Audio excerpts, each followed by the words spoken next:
All right, away we go. Fatherhood is an incredible experience, I gotta tell you. It really is. It is the most interesting journey I've ever been on in my entire life, and it only gets harder. I have a son who's turning 10 here momentarily and a daughter that just turned 7.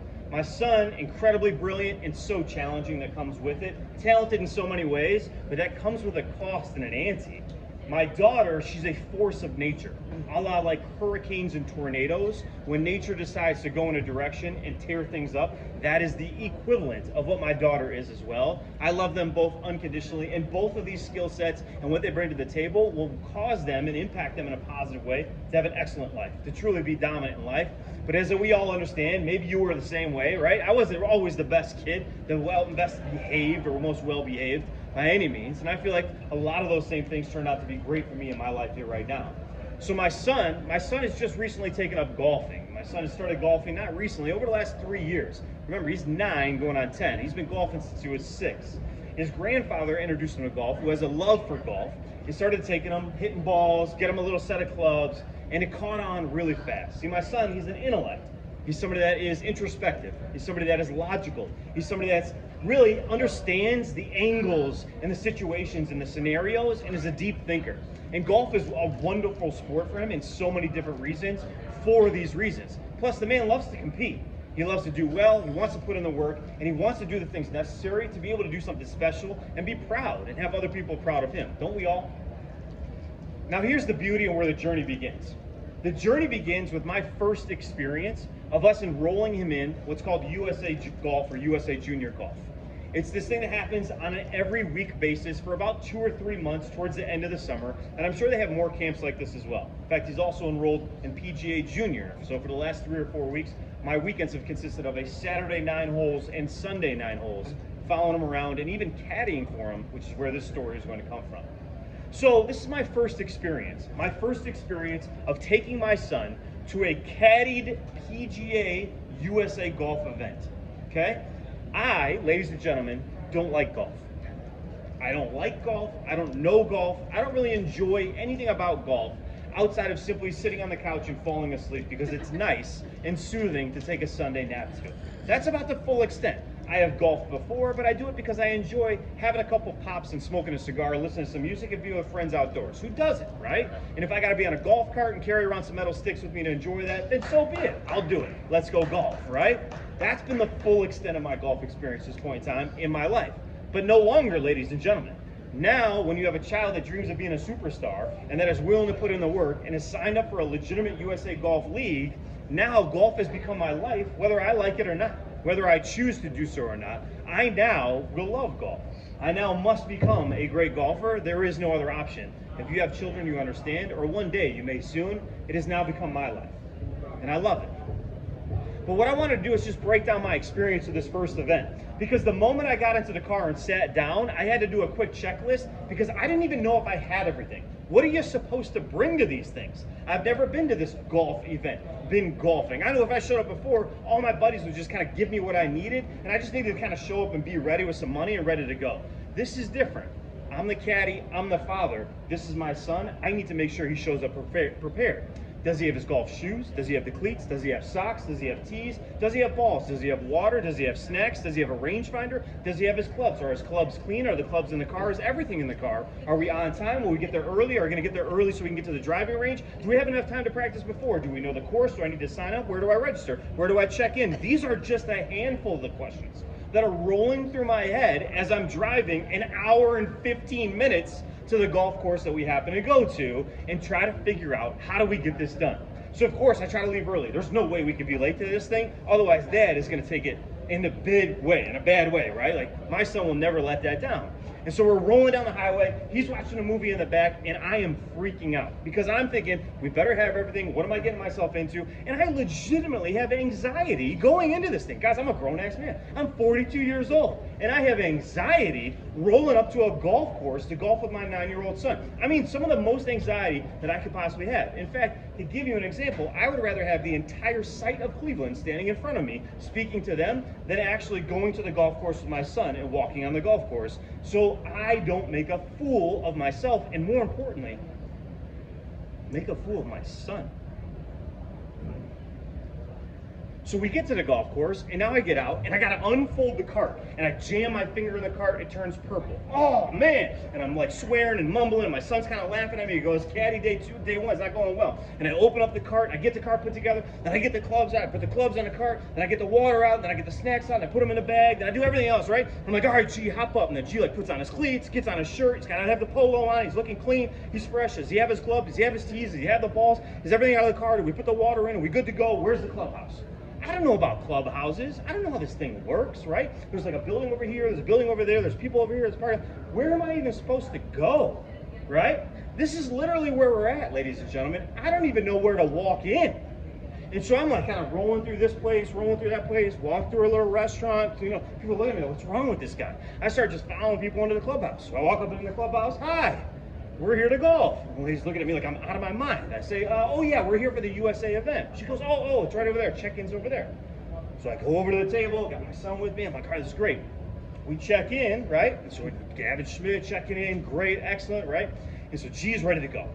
He's ready to go. We're checked in. His name's on there. The woman goes, just check in with the starter at the first tee. You got to be there 10 minutes before. I go, oh, cool, no problem. I'm looking at my watch. We got like 30, 25. I'm like, oh, that's the first win of the day. We got time, we can prepare. Let's go to the putting green, let's get warmed up, and let's go. So we take all our stuff, wheel over, my son grabs it, he starts chipping, starts putting, he's feeling real good, he's getting warmed up. I'm like, all right, pretty good start so far. I'm early, he's putting, we got checked in, we're good. Well, a few minutes later, a woman who drives by in a golf cart goes, Mr. Schmidt, is there a Schmidt here? I go, yeah, right here. She goes, you're supposed to be on the tee box 10 minutes before. I go, who makes these rules? The tee time was 2:10. I will be there at 2:10. Who makes the rules? You gotta be there 10 minutes before, standing around looking at each other like, hey, how you doing today? You ready to be together for 3 hours, right? What does it even matter? I don't understand who makes these rules, but these are the rules. I had no idea. And so I guess I was a little bit late. Sorry, we're on the way right now. Get my son, load up everything, get the clubs back in, make sure you got the balls, running the cart down. By the way, where the heck is the first tee box? There's a lot of green, there's a lot of places that look like you can hit a golf ball from, and I got no idea. I go, man, where am I going? And she's like driving off in the distance, waving at me. I go, I'm gonna follow you. And I'm like kind of running behind her to get to the tee box. So I'm a little bit out of breath. My son's looking at me like, Dad, are we ready to tee off? He calls me Dads, actually. He goes, Dad, you ready to tee off? We ready to go? You all right? I go, no, we're good. We're good, G. You ready? We're good. We're crisp. We're ready to go. Game 1, round 1, let's go. So I stand there and focus. All right, here we go. And he's nails. My son's got the thing out, he's like stretching, doing these things with the club on his, you know what I'm saying? Like, he's nails, he's ready to go. He's got a tee in his hand, a ball in his hand, he's ready. Pad on, looking fresh, looking crisp, collar ready to go, he's ready. And I'm freaking out, my heart's pounding. So what happens now? Now I walk up to the tee box, my son's stretching out, I see a gentleman here and a gentleman here, 2 fathers that were the caddies for the kids for the day, and then the kids that they were with. And I look at them and I look at the starter. I check in with the starter. She says, yeah, all right, you know, Mr. Schmidt, your son Gavin here, great, all right. And here's your scorecard. And I look at the scorecard. I go, whoa. I go, what are all these columns and rows? Like, what's happening here? I go, there's one on top, one on bottom. Oh, she goes, oh yeah, you just fill out the top, that's your son's. And you fill out the bottom, that's his over there. You're gonna keep score for him too. I go, whoa, I gotta keep score for 2? And wait, which one's on top? Which one's on bottom? Hold on a second. And then I go, you got a pencil? Like, I didn't know I needed to come prepared with a pencil up in here. So I run over to her cart, grab a pencil, put it in my pocket. And the whole time, this entire time we're at 9 holes, I'm freaking out about this silly scorecard and making sure I got the scores right. In fact, I'm actually thinking in my head, I gotta get a system for this. I'm literally turning around going, that was the first shot, there's the second shot, here's the third shot. Gee, is this your 4th shot, bro? I'm the caddy. I'm supposed to know that stuff. You know how hard it is to keep track of what shot you're on hole 3 when you're a half an hour, 45 minutes deep and it's 85 degrees outside and you're freaking out? It's tough. I'll tell you ahead of time, right? So GT's off, crisp, right down the middle. In fact, if you follow me, guys, you'll see I post pretty much every time on my personal account with GT and off saying time to play. It's awesome. The kid is crisp. He's awesome. I love this guy. And we're going to continue to put in work to get him where he wants to go, because when you're willing to put in the work, greatness comes. And so now we tee it off and we're rolling. But what I realized was very early, as we walk outside of the tee box the first time, and as all 3 of the dads and kids start walking down the fairway, is I have no idea what is going on. I don't know the rules. I don't know what you're supposed to do, what you're not supposed to do. I have no idea. What happens if he hits the ball out of bounds? What happens if he hits the ball in the water? What happens if the ball goes in a hole? Who's supposed to shoot first? Who's supposed to shoot last? I have no idea. Golf etiquette, zero, none, not a clue. I know it exists, I know it's important, but I have no idea what these unwritten rules are. If it's baseball, yeah, I'll tell you to throw at the guy. I understand when you're supposed to throw high and inside and what the whole idea is. Golf, no chance. And so as we're walking down this golf course, I take a deep breath and I go, man, it's about to be uncomfortable. And I walk over, Jeff Schmidt, nice to meet you. Thanks so much for taking the time to play with us today. Hey, I just want to let you know ahead of time, Rick, I have no idea what I'm doing. Not a clue. This is actually the first match I've ever been to, and I am clueless in what it means to actually golf and golf at this level. So I apologize in advance. I apologize if I make a mistake. I am so sorry if I do something wrong. And please, if you see anything that happens along the way that I can learn from or that I do wrong, just correct me on the spot, and you have full license to do it. And I promise you, I will only react in a positive way. But I'm so sorry. I am literally the biggest novice you've ever met so far, and I just want to make sure that my son has an incredible experience and does the right things. And he goes, no, I got you. Thank you so much. We're excited to have you. And he was awesome. And then I turned around and I said the exact same thing to another grown man. You know how uncomfortable it is at 42 years old with the life that I've lived and built and with the things that I've been able to achieve in my life and the experience that I've had in my life to look another grown man in the eyes and say, I am a doofus and clueless. Please help. You have any idea how tough that is? Because it was tough. I mean, I was swallowing and breathing and saying, man, is this uncomfortable? And then I was waving them down halfway through saying, can I hit this shot? Is it all right? Do I get practice swings? Do we take too many? Do you want to hit first? Literally the whole time. That's all I'm asking. So we round the turn. We have a pretty good first hole. In fact, I think we parred the first hole. And I'm like, this is nothing. Are you kidding? We're going to dominate right now. Winner's circle, here we come. Second tee shot, all of a sudden responsibility knocks at my door. First was easy. G had it all taken care of. Second, starts putting the eyes on the caddy. We're about 110, 112 out from the tee, right? And so the tee, the flag, 110, 112. And G looks at me and goes, I think I'm going to hit my hybrid. I go, I don't know about the hybrid. I go, you should probably hit an iron.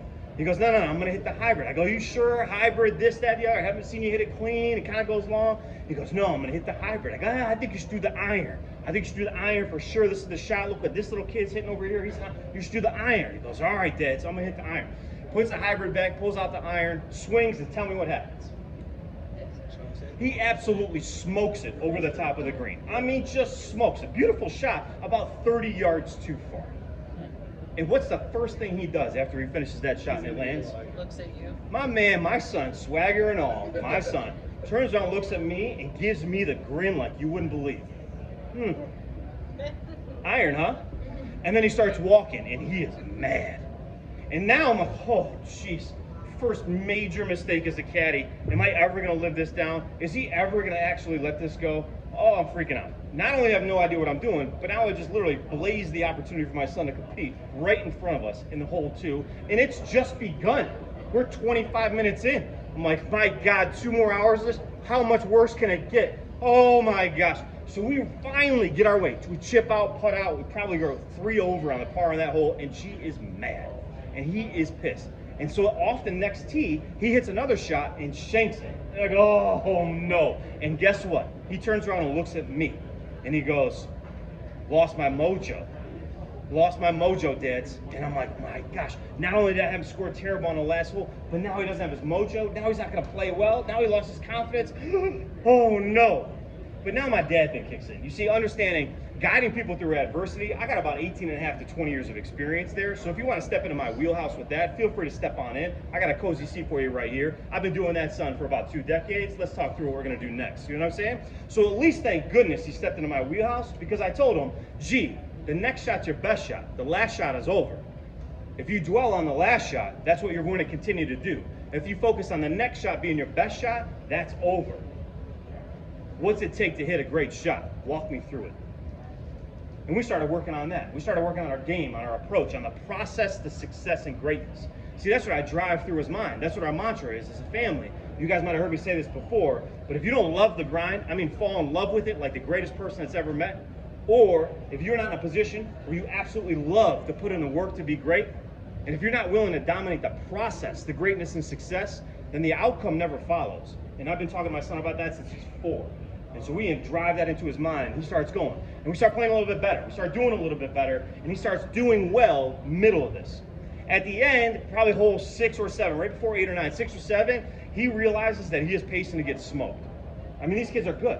I just played with another kid the other day who shot a 39 in 9 holes. 39. He was about this big. Shot a 39. It was unbelievable. I'm watching this kid like, did he just hit that shot? Did that really just happen, right? And these kids are unreal. So the bar is set very high. First of all, G's expectations are through the roof. And these kids are playing at that expectation, which is why he set it there, right? And so now we start rolling through, and he realizes that he cannot compete. In this round, he's going to probably lose by 10 to 15 strokes. It's a lot. All right, it's a lot. 2-3 strokes a hole. It's a lot. And so what happens? What is your human nature? What is my son's human nature? He just takes a breath and says, forget it. And so this is where I step in again. And I say, look, let me just tell you something real fast. It's very important for you to understand. And some of you guys have heard me say this before, and I will say to the day I die. How you finish is who you are. There's no other way to define your character inside of this game and inside of life. How you choose to finish right now will embody who your character is and what your character is in this game and in this life. And there's no way a son of mine will not finish as strong as he possibly can to define who he is, what he believes, and to give himself the momentum for the next time we step in the tee box. Do you understand? How you finish is who you are. There's no other way. Finish strong, finish crisp, and let's get it done. Because how you respond and how you finish speaks to your character as a person and your willingness and desire to continue to grow and go in the direction you want to go, regardless of where you're at, what the outcomes are, and what the circumstances are. I don't care he got outshot by 15. He had his best hole in the 9th. What's that say about his character? What's that say about his future?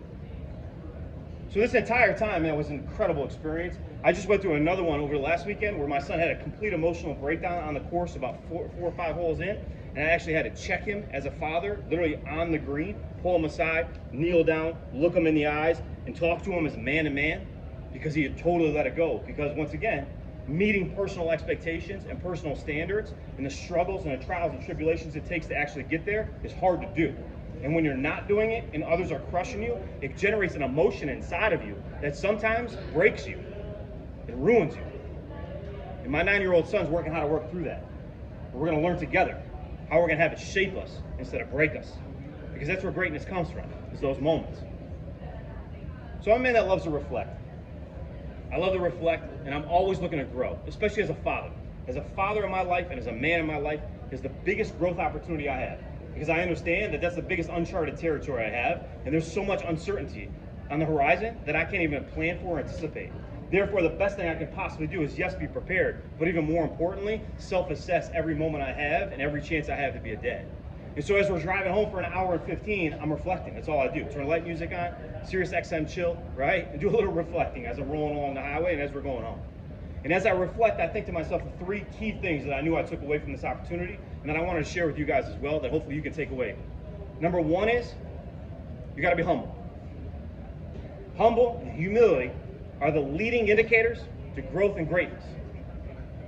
When you reach a point in time where you can openly and explicitly step into an environment in front of your peers or in front of people that may be ahead of you and admit, I have no idea what I'm doing, I don't know what's going on, I need help, and then you can openly take that feedback and information and utilize it to help propel your growth, you are now on the track to your dreams coming true. But what I had to do as a man was take my pride and put it in my pocket. What I had to do as a man is take my heart and swallow it about 100 times and understand that telling another grown man that I'm clueless and absolutely have no idea and be embarrassed in many different ways because I don't know these things or might do something wrong, 1, has everything to do with me and my ego and has nothing to do with what needs to get done or where we need to go. What needs to get done is a great round. What needs to happen is I need to be a great father and caddy for my son, and where we need to go is a great golf round. How I feel and what my emotions are completely irrelevant to what needs to happen and how much I need to grow. So I need to man up and make a decision. Number 2 is everything always goes wrong. Just assume everything always goes wrong. Now, I knew this lesson far before I started getting into the golf game. But what I'll tell you is it doubled down for me, which is you can have an excellent first 3 holes. On the 4th hole, you shank the first 2 shots and it's over. You feel like the world's ending, no matter how good you were doing in the beginning. And so I just want to remind you that no matter how bad or how good you have it right now in life or professionally, everything's going to fall apart at some point in time. Your circumstances will never define you, ever. Your circumstances will never define you. In your life, your ceiling is 100% dictated by your ability to respond to the circumstances that come. It's the same lesson I taught my son. It's not the last bad shot that defines you, G. It's the next great shot that will. If you hit 2 bad ones in a row because you allow it to get in your head, that's your fault. If you allow yourself to focus and move on and focus on the next great at-bat, the next great shot, the next great opportunity, and you crush that ball, what just happened is gone. We're on a different path moving forward again. But I ask you how many times you allow your circumstances to define what you believe and what you're capable of. And I challenge you to think to yourself how quickly you're able to move forward and move on.